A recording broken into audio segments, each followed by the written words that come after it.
Hi, I'm Laura Kelly. I'm the 11th generation, born and raised on Cape Cod. Here today in Northeastham, I have created Littlefield Landscapes. It's a sustainable way to work with our land. I like to specialize in natives and share it and educate people about it. We have a responsibility living above an aquifer here on the Cape. I think a little bit more of an extra responsibility, considering that's our greatest natural resource, our drinking water. So I created an organization called polkacapecod.org. You know, where it just educates homeowners and businesses about other simple ways to, think about, what we're doing today really affects the future for generations to come. So join us today for understanding more about sustainable living, and we're also going to get into some honeybee hives. Thanks to LCTV for making this possible, and join us. Come on along.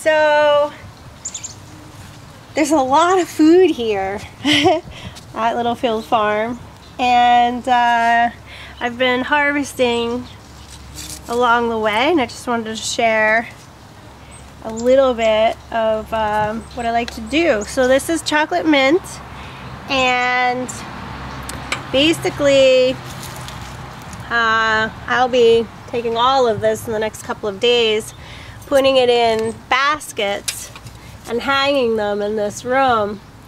And what you do is you cut down. I'll be cutting down pretty far. Let's see if we can see it on an angle on a leaf, and collecting, all this harvest in order to dry it and have mint tea in the winter. One of my favorite things to do is to also dry lemon verbena. So in the wintertime, the mint with the lemon verbena, it's got to be my most favorite actual drink. Oh, with honey from the bees. So that's the gist of harvesting, and I love the bounty. We're so fortunate to just be able to eat off of the land. Unfortunately, on Cape Cod here, it's only a couple of quick months to do this. So when it's ready, and that's the window of time that nature gives us. But we're very fortunate to be able to grow and have such bounty here. Does it smell great? It smells so good. So this is chocolate mint, harvesting chocolate mint.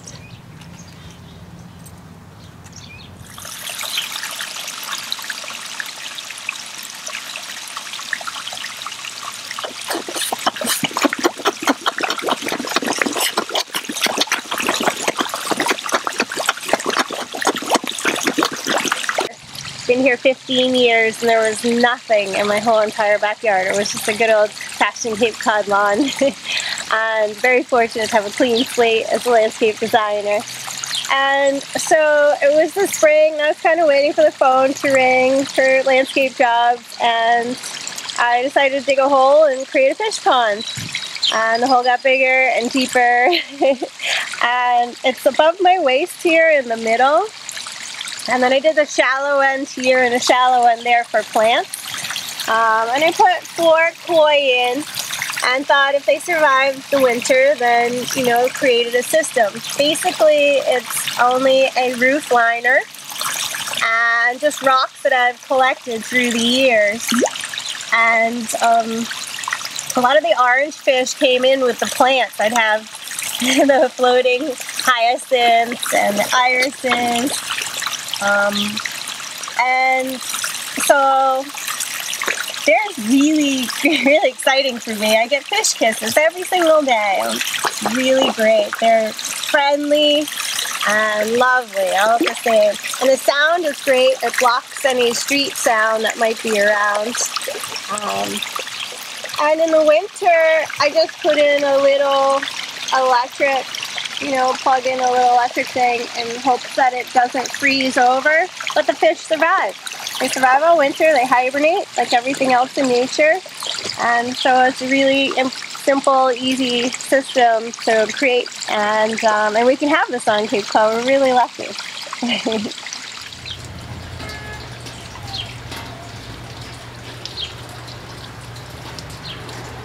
Littlefield Farm was fortunate enough to be on the garden tour this year. That's the Hydrangea Cape Cod Garden Tour.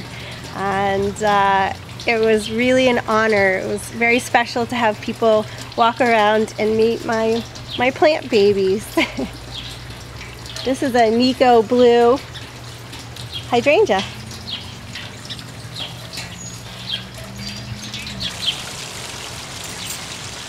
Welcome to Littlefield Farm. Come on along. So about a decade ago, there was a cottage down the street, and I was fortunate enough to have it actually brought over the roof of my house with a crane, and we put it on pilings from Provincetown Harbor. And she's sitting pretty now. I'm a stone artist. You'll see lots of different varieties of stones here. So I placed these in for some quick steps. Found these at a pit in Brewster. And Weeping Birch circulates this cottage and kind of grounds it really nicely, I believe. This is Macintosh Apple. I put her here, I'm going to say a decade ago, and she gives me so many beautiful Macintosh apples in the fall, and I really think it's because of the honeybees. I keep this bonsai. I'm constantly cutting her back in the spring, and it's really nice not to have to climb a ladder to get your fruits. And around here, really quickly while we're here, this is a neat little corner that I created to show that we don't have to have lawns here on Cape Cod. Having the grasses and then the different types of grasses. So, some bluegrass, maybe a succulent, miscanthus in the background, a summer flowering grass. And of course, a daylily has the same texture, the same look, but then will flower. So the combination is doable here. I can't say they're all native, but they're all comfortable here. What I try to do is to incorporate a lot of native plants and designs to create sustainable landscapes. So I think that's a fun little show and tell area, just proving that on Cape Cod we can have this instead of a lawn. Lawns are per square foot more expensive because you're probably watering them. Their root systems are smaller than anything else in the barnyard, and so maintaining them would require some food and some water, and of course mowing, some maintenance. So those are all costs. So per square foot, throwing something in that will self-spread and seed and mature and grow on its own, so you kind of, for me, what I like to do is put things in the ground and set them free and see if they're comfortable in their surroundings. Kind of neat. Here's a different hydrangea. This is antique lace. It was really neat for me to hear people's feedback about this because it's rare, and I didn't really know. I fell in love with it and picked it up, brought it home, but most of my goodies are leftovers and second hands and cuttings and dividing from other properties. Created a little niche in here. So this is just uplifting some branches off of an old cedar tree, and it was so acidic, nothing really likes to grow here, so it was clean, and a couple fun things at the dump. Over here is, I call it my fruit section of the world. I'm fortunate enough to be building a greenhouse. I'm so lucky to be able to grow food indoors this winter. I can't wait. What I really want is for my birthday in February to have a homegrown cucumber. I think that would just be a riot. So over here are a couple of tomatoes, a little bit like a leftover section, but lots of raspberries. The raspberries work really well here on the Cape. And right now I'm picking every day and I freeze them. So in the winter I can have smoothies. See how they love to spread and take over? We all know that raspberries do that. And so I allow space for that. Although they do jump, you can tell. They're jumpers. But they're easy to maintain and so lovely to have fruits here on the Cape. In here are some blueberries that I've already eaten. And you can see these beautiful grapes on this grapevine. I just transplanted it here last year. My friend Lisa gave it to me. Thanks, Lisa. And they're great. I mean, I cannot wait to see how they taste. So I give her a little water once in a while. I've got a walnut tree. I've got a plum, an apple, and some mint self-spreading in the corner, and I'm fine with that. I'm not afraid of a little mint. A lot of people don't like to put mint in the ground, but for me it's one of my favorites. It's a natural way to aid in digestion, so I love it. Over here, what do you do with your winter snow fence? Well, I thought I'd use it twice a year and create a tomato cage out of it. So this is my tomato garden. I've got tomatoes on the back side and the front side, all the way down the line, quick dozen. This is bronze fennel, self-spreading from the front yard. And this is just a bicolored lavender. This is lemon balm, which is a great mosquito deterrent. What you want to do is what I'm doing, just kind of get some of the oils from the plant. Oh, it smells so good. Smell that? Isn't that great? Wow. And you put it on your skin. You actually put it on your arms, your legs, your clothes, and pests won't bother you. They say, well, that's too strong for me. That's too much. So it just kind of goes on. A couple of basils, because we all know that basils and tomatoes work very well with companion planting together. Look at this color combination going on. Isn't this great? This is a contorted hazelnut. And it's a red one. Isn't that amazing? And the yellows and the reds going on. It's just, this is hot, really hot. And then come meet umbrella pine, one of my favorites. She is, well, in September what I do is I collect some, cheap products, October sales kind of thing. I got this when she's only a foot tall, probably for 20 bucks. And this will be the tallest plant here, growing up to 65 feet tall. So this is an umbrella pine, and with the textures and the colors going on, I mean, this is the dance that we're so fortunate to be able to play with here on Cape Cod. The winter interest is amazing, amazing. With the contorted hazelnut and this in the winter on the pond, it's like a meal. It's so tasty. So there's ferns here and hostas here and coral bells, things that love the shade columbine. This is a fun little thing I found that I figured out how to put together, and it's kicking. I love it. And in every good farm should all have some bees. The bees are out back here loving it. I don't know if you can get a great view of them at this point, but I'll do a little segment about bees today too. We'll get inside and see what's going on and see, what kind of honey stores are there, and if there's some babies, some brood going on, and maybe if we're lucky we'll see the queen. But it's thanks to honeybees that we're able to grow everything that flowers, and it's thanks to honeybees that we're able to eat food, right? So we should do everything we can in order to give them food sources. So I say plant anything that flowers and let things go to flower and self-seed and spread to feed our native pollinators. On this side we've got hot peppers. I did plant this year and lots of them. I'm not much of a hottie, but I know lots of people that are, luckily. And then on this side of the bed are the sweet peppers. This I tried edamame this year, and it worked. It worked. What do you know? We've got like 6 little edamame plants. Bok choy already went to seed, but it was fun to grow and try.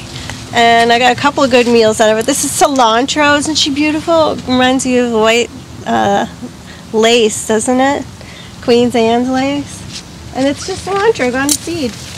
And there's strawberries running around in here, and perennial self-spreading and seeding amongst, you know, some things I did plant. Nasturtiums, about 7 different types of basils. I've got variegated basil, Genevieve, sweet basil, Thai basil. But as you can tell, the cleome, and this is malva with a couple of bees, and malva have also found joy in my garden, and I love it. I think it's great. It's just tall as I am. Can you believe it? It's amazing to me. Oh, and here's some of the basils. Here's a sweet basil, and here's a variegated basil, and it's just so much fun. Here's another basil. But this is what we can do. We can combine the plants with the beauty with the function. You know, why not, right? They like the same environment, obviously. Here's another section. I actually don't know what this is. There's tons of it I let go. I'm hoping it's a form of aster, and I'm hoping it's white. We'll see. But it's really fun for me to play with succession of thyme. I think thyme is the most valuable thing we have to offer anybody. And how neat to allow nature to have the space come up. She's going to go down soon. And then like this whole section here is more malva. I mean, you can see the little babies coming. So that'll go down and this will come up. And I just love that concept of being able to have 4 seasons of entertainment. Not just, you know, putting a couple of lettuce in the ground and it's done in a week, but succession of time, doing it every other week, more, again and again. And creating sustainable landscapes, so they want to self-spread and seed. This is bronze fennel. I put 1 in years ago. And look at, he took over this whole section, so I weeded this out and was able to put in the parsleys, so that's good. And I tried colored sage and some rosemary. Then over here I do have some lettuce hidden, but I'm allowing these guys to go at this point. I just think it's a blast. They want shade anyways. The lettuce family wants to have part shade and not straight hot sun like over here. So allowing some other, you know, this is dill, to just do their, have a good time too. Why not, right? Do their thing. And so it goes on and on and on. There's so many different flavors and textures. This is actually a lemon basil next to a lime basil, which again, you go like this and you get it going and you're not going to have mosquitoes coming and bothering you. So much fun. You're standing on a heart stone. Something I love to collect are stones. And this is a heart stone. She's so cute, isn't she? So beautiful. Love it. So let's walk back this way a little bit and finish up the tour. Echinacea is used every single part of the plant for different medicinal purposes. It's the only plant that I grow that is like that. Usually plants you just harvest the flower or, you know, the leaf, but echinacea is every part. So in this garden, here's some Russian sage. Again, another bug deterrent. Excellent, strong smell. This was my first little herb garden. There's a couple leftover herbs in here, but I let this area go. More than the others even. I put in a couple of hostas in the background because it's shady, and a willow, and these butterfly bushes kind of have been self-spreading, and this is this big leaf. Can you believe it's horseradish? I planted 1 horseradish way in the back and it jumps and takes over. I love it. It's amazing. It's so strong. Stronger than I can purchase. And the creeping thyme went to flower, and the bees just love to be able to hang out and enjoy themselves on some creeping thyme.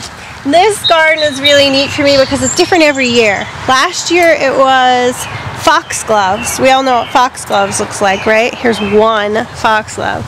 It was tons and tons and tons of foxgloves. And now this year it's campion. Campion is the English edible flower. I got one out front by my doorstep, and now she's found her way to the backyard, self-spreading and seeding. And I love it. I love it. I think some people wouldn't, but to me it's a blast to plant a daisy in a pot and watch it jump, ship, let's say, and allow the act of being attractive. A plant needs to be attractive for the bees. That's another big deal. Bees will go to a flower because they're pollinating, right? They're getting forage, and they get some pollen on them, and they just go to the next flower, and the next flower, and the next flower. That's the pollination process. So how fun is it to be a plant and be attractive enough to a bee? Like, this is what the whole process of our circle of life is, for the plants and the bees to meet up with each other year after year and rely on each other. I think that's one of the things that fascinates me the most, and what gets me so curious about this natural circle of life going on, to allow a palette like this for them to thrive happily and grow for honeybees. Even though I'm deathly allergic to honeybees, I'm more curious about what they're doing, what their pathway of life is, and how I can help them be more comfortable while they're here. So this is the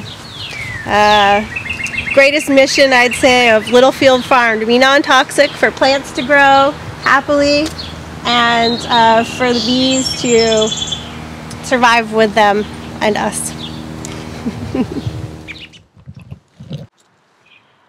We're gonna head into a couple of beehives, and I've been a beekeeper for, since 1999. What happened was, being a gardener since the early 90s, I used to get stung all the time, and then there wasn't a lot of pollinators out of nature in the 90s. So I said to my mom, I said, let's go do a mother-daughter thing, and we went to bee school together. And so this is something we all can do. There's a Barnstable County Beekeepers Association here on the Cape, and there will be associations in your counties as well. Check out your extension service to find out, and learn how to build your own hives, to learn the pests and the diseases. And it's been incredible to understand about them and their needs and their circle of life, and help to give it back to them. So come check out the inside of some beehives.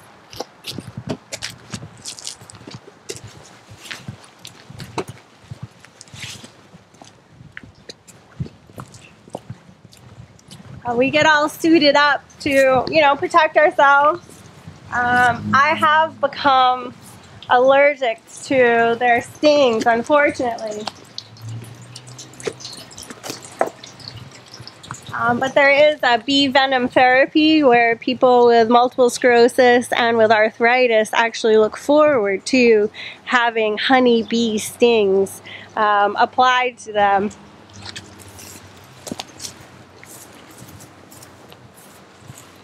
So let's go into this hive.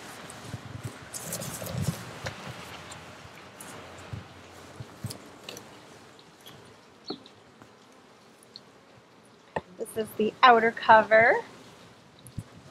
Put it out back. And then we have the inner cover.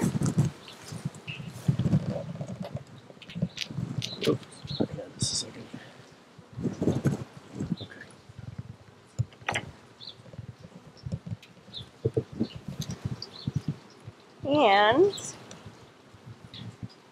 here's some baby bees. Bees live to be about 3 weeks old in the summertime. Their use of wings is excessive, so I see them walking home a lot. They communicate with their wings. Of course they fly, but it's their active communication that sets bees apart from all other tribes and prides and flocks in the world, because their ability to communicate is so efficient. Honeybees are the most aggressive pollinators we have on Earth. Without honeybees, plants will not survive, and thus our food sources won't. Do you see what we're looking at? This is the honeycomb. This is called a shallow. And inside, can you see the glistening? I don't know if you can tell, but there's golden honey here. So we'll see if there's more on the other side. Can you see in the light? I don't know on the camera, but it's happening. It's looking good. So they've drawn out the wax and created those perfect shapes. I swear they know math. I just think they know math. If you wanted to step up, Jim, and get an overview of what's going on inside, it's very fascinating to see. I'm going to keep pulling frames to see, you know, what else is going on here. This one's heavier. Oh, much heavier. Oh, and look, it's capped honey. Yay! So why is honey the one thing that lasts longer than anything else on the planet? Right there is called capped honey. The bees will sit there with their wings and take the moisture out of, like these cells here have gold in honey. It's gorgeous. And they wax it off after the moisture is out of it. And so when we extract the honey and put it in jars and put our jars in some shade, forever this honey will last. And it's because of what they do right here. This is it happening right now. This is capped honey. And it's working. That means this hive is queen right. And everybody looks healthy and happy. This is excellent, excellent news. I go into my hives about once a week just to see what's going on. See if there's any pests, diseases, if I need to do any sort of maintenance. Oh, and here's some maintenance to do. Oh, she is breeding upstairs. Bummer. Can you see the brood? Fascinating, right? But in the wrong place. So that's just the way that ball bounces. There's this thing called a queen separator. I've got to take a quick photo of this and document this here on this side too. The queen separator would keep the queen downstairs, but we found through the years that deters the workers from going upstairs. So I'm constantly trying to learn and listen and work with nature, and in hopes that we all can, you know, have a happy time together, right? To be able to coexist. And unfortunately, these guys are laying upstairs. So I just want to document this really quick. So what we would want to do is, ultimately what we want to do is scrape out the brood in order to keep the honey. But I'm not extracting honey today, so I am not going to be scraping out the brood. Oh, it's only in this one. Isn't that interesting? Can you see in there? Is that beautiful?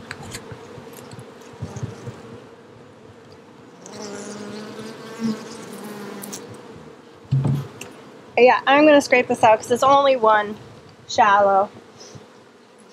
So I'm just going to do a little maintenance while I'm in my hive. and just kind of scrape out the unwanted brood upstairs, because I ultimately want to extract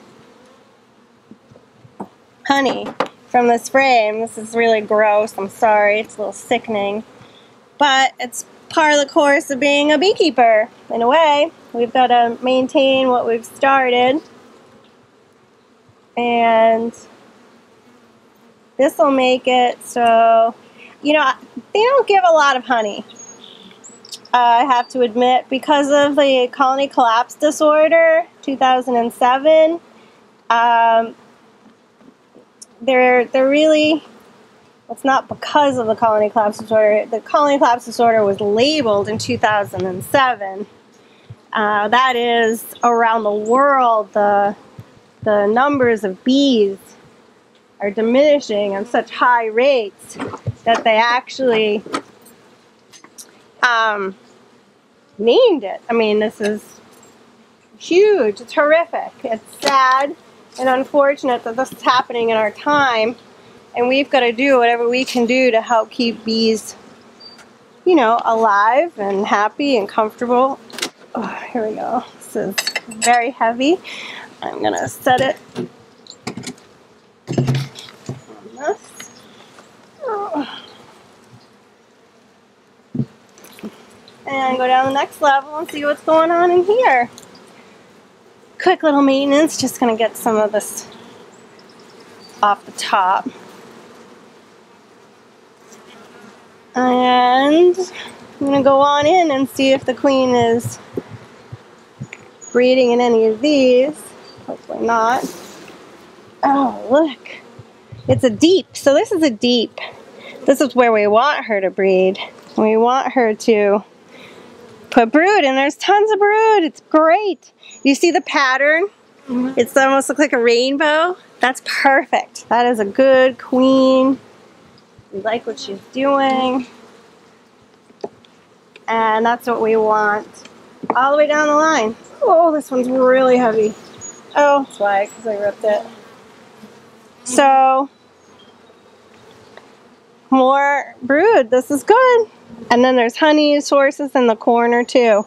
A patch like that just came out because it was stuck on another frame. We'll definitely, they just fill it right in. It's not that big of a deal. This is like, it's like their home, you know?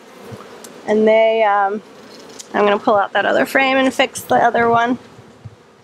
It's their home and they're going to maintain it, you know? If there's some pests in here, like, who likes to come in? Sometimes spiders like to come in. They'll maintain it. They'll like actually, you know, kick them out. Stick up for protecting their queen. And oh, this is a really big chunk. I'm gonna just pull on it. There we go. And they'll fill that back in, no problem. Oh, there's all sorts of goodies going on this side. Now these are queen cells. Queen cells. And they're open, so queens have jumped out. So basically only one queen is allowed per hive, as we all know.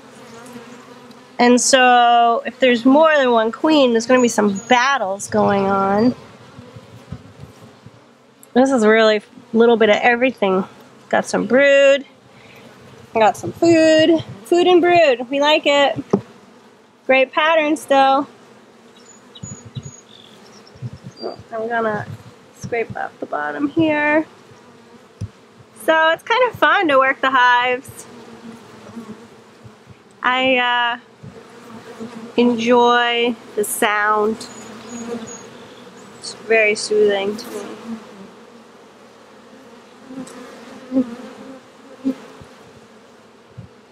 Just trying to maintain a little bit. There we go. So I'm gonna try to pull these out and then put the frames back in. Oh, this is looking really good. I'm happy. And I don't need to go any further because everything's right. She's breeding more babies.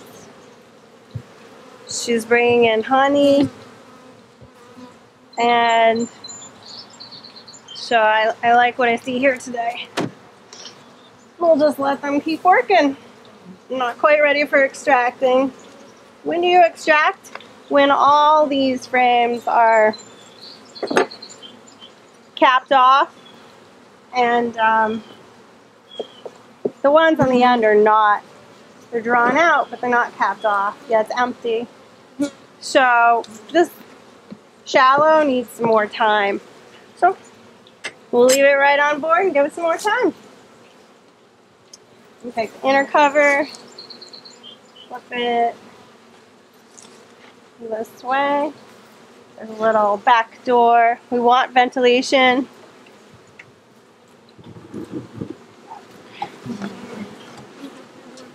And I just put the rock in for height, so it can ventilate. There we go. That's the inside of hive number 1. I think we should check this big guy. The little one was a swarm. It's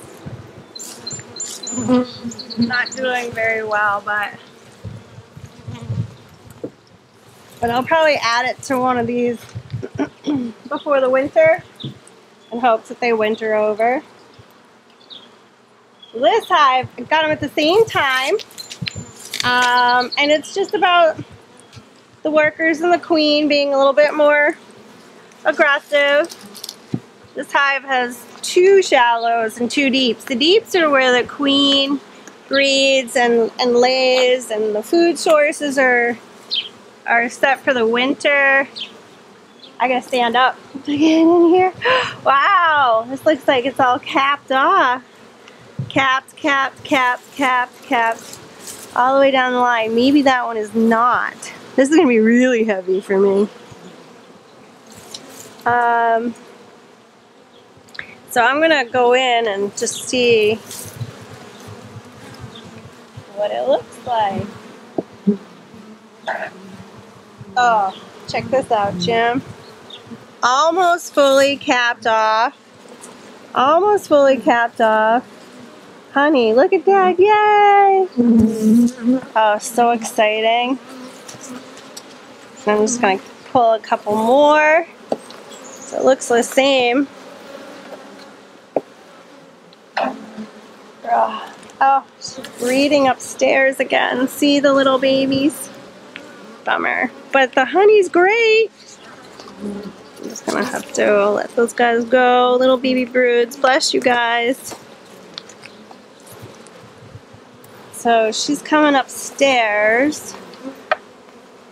I don't know if I'm gonna be able to lift this by myself. It's so heavy.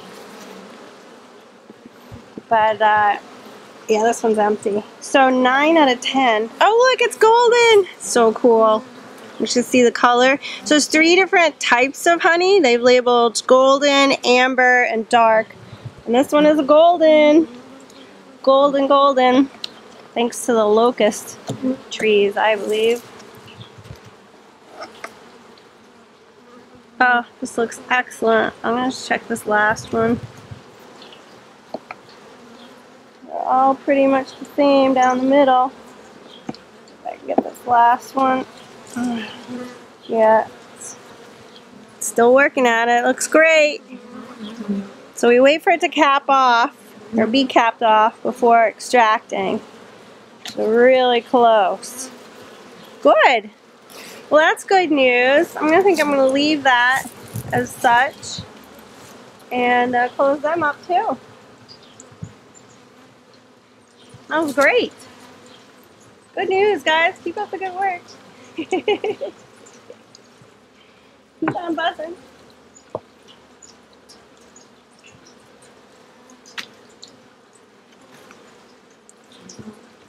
Yay. Excellent. Working hives. Good day. It's a good day. There are non-toxic remedies for everything, I believe. I believe that if we are able to use nature for natural problems, we can create sustainable solutions. couple of things that I've found that are locally available, we're very fortunate for. You know, it's about thinking what we purchase every single day. It really does matter. It becomes our vote, actually. And so thinking about what we put on our bodies, what we put on our land, what we put inside our homes, you know, it goes down the sink and then it goes back out in nature. So it really does matter what we choose every single day when purchasing things. So when I created my sustainable landscape, I really thought about soil, and it's a a big part of the equation. It actually feeds the plants. And when I did put the plants in the ground, I did put the correct type of fertilizer, and haven't fertilized since, allowing the soil to maintain the growth of the plant. So I have a different way of looking at things. I look at feeding soil, not plants. This particular way is feeding the plants, so I only do it once. What I do after putting soil in the ground is I feed microorganisms and worms, and if they are happy, they multiply and they poop, and that ends up feeding your plants. So it turns out to be a sustainable landscape. So that's my view of thinking. It's a little different, but it works great in the long run. And it only takes about a few years here at Cape Cod to set up. So I shift land from toxic or conventional to non-toxic. So I call it get your land off drugs and cut cold turkey, and start using non-toxic means of feeding your microorganisms and your worms, and then they will sustain your landscapes for you. So just a couple quick things. Plants, rose tone, holly tone. The tones are completely organic, and there are many of them. These are just a few examples, so they get more specific for different needs. So check out your local garden center for that options and opportunities here. Other things that I really think about is what I put on my own skin, because skin is the largest organ in our body. And so, we have to think about what we use is ultimately going to get out in nature as well, right? We're part of nature. So thinking about lotions and, sunscreens. As we all know, sunscreens these days aren't really healthy for us, and they're showing more and more studies about that. There's a particular company in New Hampshire called Badger that's the most healthy and most non-toxic on the planet, getting great awards. And they do other things like the lip balms and creams and lotions and stuff, and I really support them. They're a family-run local business that where our money goes is going to matter. So I'd much prefer to build up a company like that, or like Dr. Bronner's. If you go to Eastern Mountain Sports and you ask for soap when you go camping, they're going to give you a Dr. Bronner's variety, a little bit more mild than this particular one, which is peppermint. But I've got Dr. Bronner's all my sinks and my outside shower, and I actually use the peppermint variety for if there's ever a time that I need to make a little contraption for molds and mildews. It really fights against them. So a quick teaspoon or less in the size, 8 ounces, probably I do 12 ounces. And then you spray away and get rid of molds and mildews and pests and diseases for indoor plants, for outdoor plants, along your fence, wherever something like that arises. Peppermint Dr. Bronner's is strong enough to handle those kind of situations, and it's about a recipe, so you don't want to overdo it. You want to kill the problem but not the plant attached to it, right? Toothpaste is a big deal. Not having anything with fluoride, because fluoride does hurt the little guys in nature that we want, the beneficial insects. Shampoos, there's so much available now that's non-toxic. You can figure out if you want a coconut scent or a lavender scent. There are many out there. Do your own research and see what works for you. Another thing to know that it's much cheaper to make for yourself, right, is bug spray. I just, get some water, get a bottle, and you can refill your bottle over and over and over again. And you just put a quick combination of these essential oils in there. So I put 20 drops of peppermint and 20 drops of the lemongrass, the lemon. Anything citrus is going to deter, I'm going to say a lot of pests. You got ticks and fleas. That'll work on pets. You can make a particular one just for pets. The lemongrass, peppermint, mosquitoes. That's what I do. I use this all the time for mosquitoes. And it's really easy to do. Sometimes I'll go through a whole container in a day. You just bring your little essential oils along with you and some water, and it really makes the difference. It's non-toxic to you, and it's non-toxic to the environment, and it works. So they're really strong. They're powerful. The peppermint's incredible. I also have lavender. Oh, and tea tree oil. This is what I use when and if I do get bit, so it doesn't turn out to be this huge weld on your arm or leg or something, Just put a little tea tree oil on if you ever get stung. I'm deathly allergic to honeybees, and I'm a beekeeper. And this has been my trick for the past couple of years. I've found that, as soon as you get a bite, you have to remove the stinger properly, and then put tea tree oil on. Tea tree oil is amazing because it actually draws out anything that's in your pores. So it's great for poison ivy, poison oak, poison sumac, poison anything you can think of that you don't want in your skin. But it's really strong. You don't want to put it on your own face. And another thing to think about, I'm protecting our aquifer, educating people what we can do every single day that matters. And there's been a lot of studies from Silent Spring coming up that there's a lot of pharmaceutical evidence of pharmaceuticals in our waters. So thinking about lessening our amount of, again, what we put in our bodies is probably going to live longer than we realize. I believe in things I can't actually see, but I believe it's happening. And now studies are coming up that it's true. So there's these other possibilities of being less toxic, but that still work. They're strong enough. These are available local local grocery stores, like health food stores, and they're a quick $10. You take 6 of them, you put them on your tongue, and you let it melt. And this is what I use instead of like Benadryl when I do get stung. Headaches. They have all sorts of, there might be 50 of them available in Orleans right now. So this one is tension headache, and this one is apis, which would be swelling from insect bites or allergies. Great for allergies. So these are homeopathic remedies, but try them. I'm surprised they work. They actually work. So hopefully it'll work for you instead of some man-made synthetic that's over the counter that'll ultimately get in our drinking water, etc., etc. So there are possibilities out there. It's a matter of shifting our habits, I believe. That's not hard to do, but it's going to a farmer's market on a Saturday morning to get your lettuce, or growing your own, or not 7 or 8 o'clock at night and a Stop and Shop or something. So just shifting our habits and knowing that there's alternatives locally and available that will help us and everything in nature. This is a great company I rely on as well, called Arbico Organics.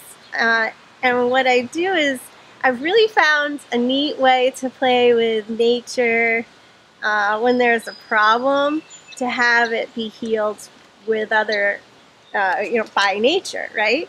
So ladybugs. Ladybugs are meat eaters. I am so impressed. I have to read you this really, really quickly. Aphids, cinch bugs, thrips, weevils, it goes on and on. Colorado potato beetles, whiteflies, mites, and other soft-bodied insects, and their eggs. So who knew ladybugs were meat eaters? But they are. They're incredible. So For 1,500 of them, it's 13 bucks plus delivery. They come in a week, and you just put them in your gardens, you know, wherever you think they would like to eat. They need to eat. They need to sustain themselves. So you want to have food for them. You know, it isn't about the tomatoes, but it's about the bug that might be bothering the tomatoes. And get them in that circle of life working. So they're happy, they're going to reproduce, they're going to stick around, and they'll eat all your unfortunate, you know, bad bugs. And so I really believe that, you know, with all this taken in consideration, that each of us can continue to, you know, just do a little bit better, you know, every day. I think about how can I recycle 100%, because it does matter in nature, and all our choices matter. So do share, you know, your tricks with other people in hopes that next generations, all our natural resources are still available and healthy for them. Thanks. Being a stone artist is just a whole nother texture here on Earth that we get to play with, right? The one thing I love about stones is that they're timeless. I'm completely trying to create, you know, designs that will last for generations and generations. So the use of stones in our landscapes is, I mean, again, we're just fortunate to have it here. I put grandma stone over the pond. When my grandmother passed away at 102 and a half, and she was completely fine. Bless her heart, miss her so much. So that's grandma stone. And prior to that, I put in, this is the throne stone. How great to find something that you can actually sit upon. And I just put in a couple little granites to match for a little table and footstool. This is the second throne stone I've come across. A client of mine, Steve, has the other one. And again, it's just so much fun to you know, take nothing and make something out of it that becomes, you know, part of your life. So I love working with stone. It's been a kick to realize all the different textures, the Corinthians and New England field stones and granites. They all have their own different character and traits, and are of course produced. Here's a bluestone here in the pathway, and created, you know, due to temperatures and different environments here on the planet. And they're locally available, and to be able to bring them together in your landscape creates seasons of interest. I'd like to do 4 seasons of interest, and stone would definitely help out with winter. So here's to stonework. Oh look, a ladybug.